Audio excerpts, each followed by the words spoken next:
Well, turns out there is a gamer god. The first Xenoblade Chronicles is my favorite game of all time. The characters, the story, the battle system, the gameplay, all of it is great. However, just like any other game, it's not perfect. But this is called Definitive Edition, and there's already evidence of new content. So these are 10 changes or additions I'd like to see in the final game, and don't worry, at least 7 of them are realistic. First up, the follow ball. This was integral to Xenoblade X with how big the world was. Basically, if you want to know where to go, you just hold R, hit X, while it's better than sex. I'm quite frankly surprised they didn't include it again in Xenoblade 2, considering they run on the same engine. Instead, they have this compass thing, which I hate this. Some of the outfits in Xenoblade 1 look ridiculous, but sometimes you have to equip them because they give the best stats. I don't care if this gives plus 50 to my defense because it also gives negative 70 to my style. Xenoblade X's fashion gear was a great solution to this. You could wear anything you want and still have your character look like a functioning member of society. If you wanted to learn about your party in Xenoblade, you viewed Heart to Hearts. It's really as simple as that. However, they weren't voiced, which is a bit disappointing. But Adam Howden, also known as Shulk Monado, said he recently finished work on a game we might be interested in. That game is probably Xenoblade Definitive Edition. There might be voiced Heart to Hearts. I don't know what else you want me to say.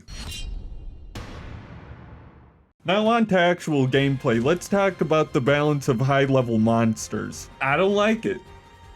In Xenoblade 2, if an enemy was higher level than you, they'd gain some resistances as well as more power on their attacks. In Xenoblade 1, if an enemy was more than 5 levels higher than you, good luck hitting them. Like, at all. This is of course talking about casual playthroughs. I know there's people who can beat the final boss at like level -7. In every Xenoblade playthrough I've done, I've always had a problem with the XP curve. It felt like I was consistently under-leveled or over-leveled. But again, my solution for a fix comes from Xenoblade 2 because it absolutely nailed it. Just add a few ints to the game world to make the player be able to choose what level they are after side quests. Yeah, I don't have a lot to say on this point. Just add more landmarks or make them easier to find. I'm gonna have to go into some spoilers for these last points, so if you haven't played the game already, don't watch, please. Just as a disclaimer, I've never gotten into the post-game in Xenoblade, but that's mainly because I don't know where to start. It just feels like the cool things I want to do in the post-game are too high level for me to even try. So yeah, this is a more personal thing, but I'd like to see less grind to get to the post-game. A lot of the characters in the game feel very boxed into a specific role. However, this isn't really the case with Fiora. With her variety in art, she can easily be a damage dealer or supportive tank.